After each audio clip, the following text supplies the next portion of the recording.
comics, which is what most Americans call this medium that this book is in. It's my medium of choice. You know, if I could paint, I would be a painter. If I knew how to make a movie, I would be a filmmaker. Comics is my medium to express whatever it is I feel moved to express. And in this case, it was a very impulsive decision initially, based on a short paragraph description I read about the city in the 20s.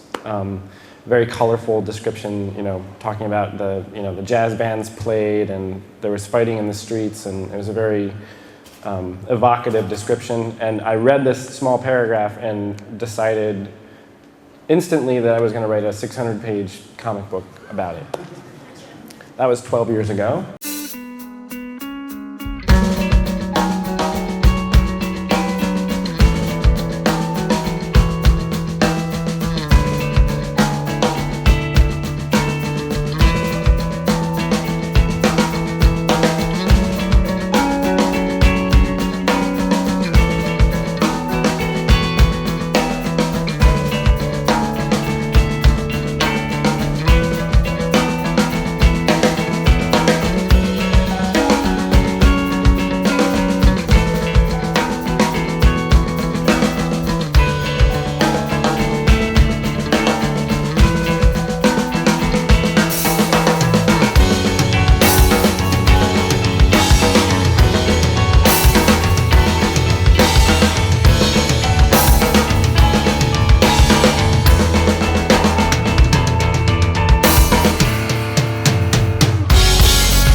A big issue for me after I learned more about World War II and the Holocaust was that so many people, when they describe Hitler, they describe him as a monster. And they sort of dehumanize him and say, like, how can anybody do what he did? How could a person do what he did to other people? Not saying anything of all the people who helped him. But I think that dehumanization is dangerous, because as soon as you do that, you distance that action from yourself. And by doing that, you sort of deny that we're capable of it. And as soon as you deny that, I don't think all of life is miserable. You know, I think that there is joy and love and real positive human interaction, because I've experienced it. You know, I believe in that stuff. I don't think it's all a lie. I don't think that we're all doomed to darkness and failure. But I believe that is a very real aspect of human life, those dark things.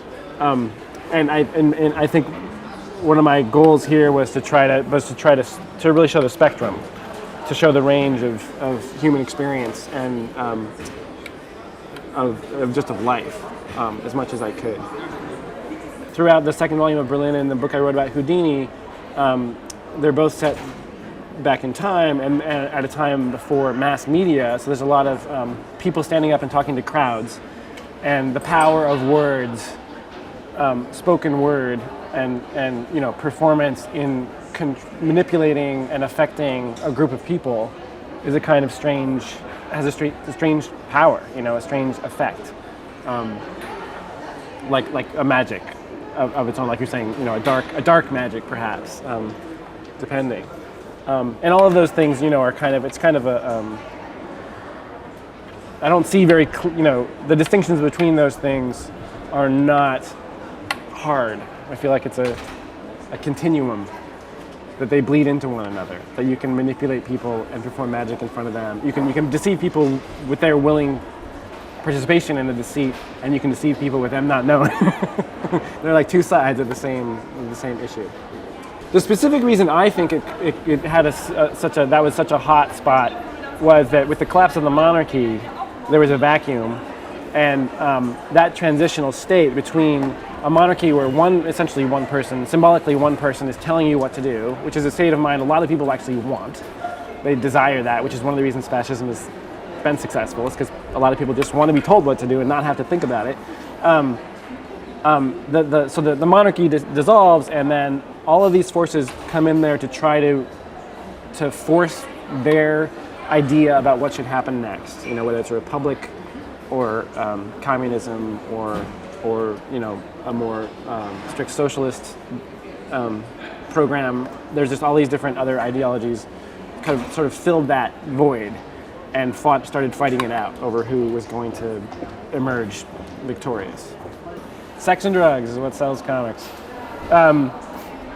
Yeah, when I first set out, all I knew was I knew how long it was going to be. So I always my basic way of working is to have a really set structure, and it's just like jazz, and to improvise within that structure. And the points, the definitive points of the structure were historical events like May Day, the elections of 1930.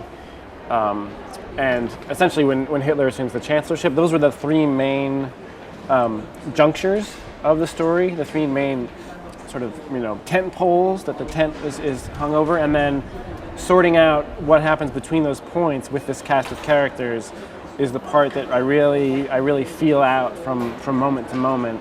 And those things, you know, you create a situation, and then that situation suggests other situations, and then you try as much as possible. I try to I'll get this idea or this notion of something I want to communicate, and then, you know, strive to capture that. And sometimes it gets away, and sometimes it leads me to something I didn't know I wanted to talk about that I'll end up talking about. And sometimes I completely fail. And you know, ideas that I start off thinking, oh, this book, you know, this chapter is going to be about this thing. By the time I get to the end of it, it's not about that thing at all. I know that all it can ever be is my own highly idiosyncratic American notion, my personal version of Berlin. I mean, that's what it is. That's what this book is my little, you know, almost private idea about the city. And that really was brought home when I saw the real thing. And then there's no way I could replicate all of that, like beauty and density and you know, the reality of it. I think I'm touching on it.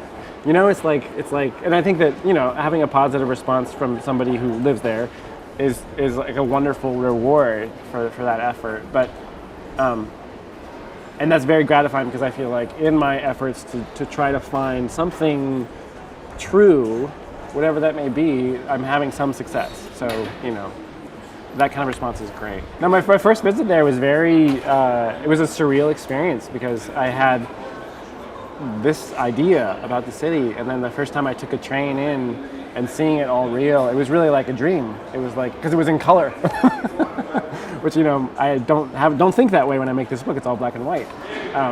So to see the real thing, and like the sun was setting and everything was lit up, and it was just absolutely beautiful. And it was like an out-of-body experience. It really felt like I was being transported. It was very interesting. In those earlier days, you know, people, a book about Berlin in the 20s? Who wants to read about that? I mean, in America, that was a lot of the response. You know, I would overhear people actually saying that. Like, the subject was just completely uninteresting, which is understandable, because people who were reading comics at the time, it was either manga hadn't really hit yet, but it was the alternative world. The alternative scene was mostly autobiographical stuff, right? And it was all contemporary. It was all stuff that was happening now, and it was very much this kind of cool hipster culture thing. Like, which comics are you going to have on your coffee table for your friends to see when they come over? And my book just didn't fit into that. It's very complex. If you're going to do both things, if you're going to write and draw, and put it all together in a way that's effective, it's very time consuming, not financially rewarding, and it's complicated. It's a complicated medium. And for the people that I really respond to, there are people who really grapple with all of those aspects and figure out how to make them work. And the ones that I don't respond to are the ones who just want to, like, put cool pictures down on the page, which is really most comic books. That's what they are. They're the result of artists who like to draw cool pictures and then writers who would rather be working in television or film. That comics is really not their medium of choice, but they're hoping that it'll be a stepping stone towards some other thing. And of course there are exceptions, but I see like that appears to be a dominant, at least in North American comics, that appears to be a very dominant aspect of the medium.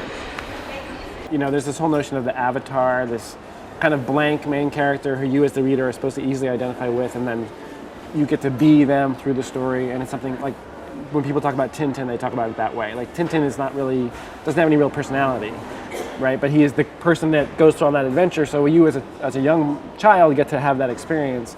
Or in a video game, there's always a character that is you, and that character doesn't have a lot to define them because they're you. You know, my book doesn't do that. It doesn't, like, every person has a personality, and it's probably different than the personality of the person reading the book. So you have to, as a reader, you have to put out a little more effort to engage with them. And then because I don't use any of those structural storytelling formulas, I'm not hitting any of those. I think we've all become like addicted to the first plot point and the second plot point, and the way that a story arc, I think there's a kind of like pacing there that we've, if you've watched enough film, you internalize, and you I think you almost physiologically come to expect from you know, not all of us.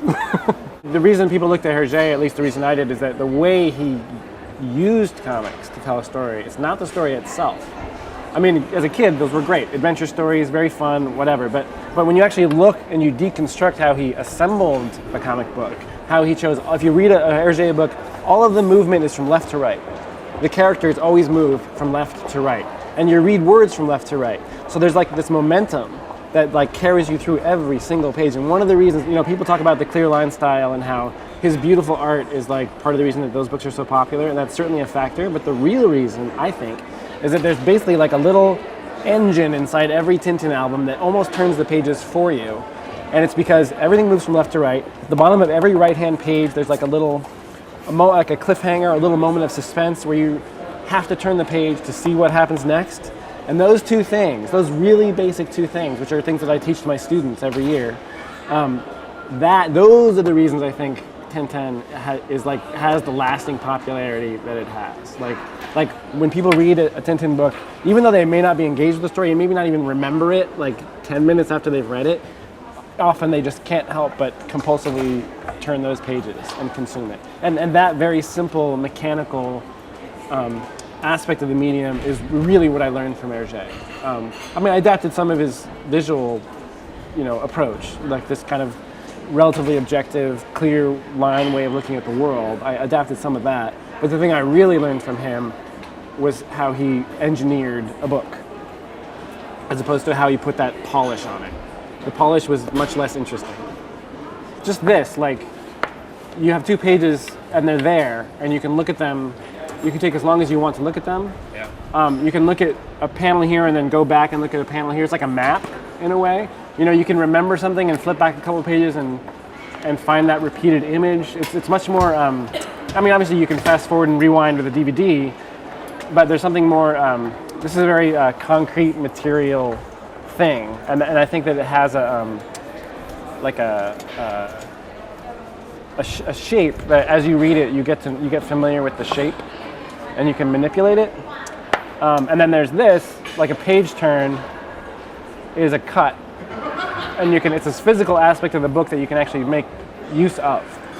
You can make it a door opening, you know, you can make it a transition from a scene to another scene, you can make it a point of revelation and surprise. There's lots of great ways to make use of it. And then just the simple combination of words and pictures gives you this amazing potential to create a third thing. And you can do similar things in film, but it just works differently. Because my whole intention from the beginning of my career was to create comics for readers, you know, for a general audience, like for people who are not familiar with the form. And that's one of the reasons I try to make them as accessible as possible. And also in the case of Berlin, you know, as you say, it's relatively complex. I'm trying to create a nuanced narrative there. And also on some level, one of my motives is to convince people, and I've succeeded in your case, to convince people that comics can do that, can be that. Because I've always known that they could, you know, as long as I've been an adult, I've sensed that like that was possible. And part of what I'm doing here is trying to demonstrate that. In addition to telling this very specific story, I'm also trying to show that the medium itself has a capacity that people have not realized.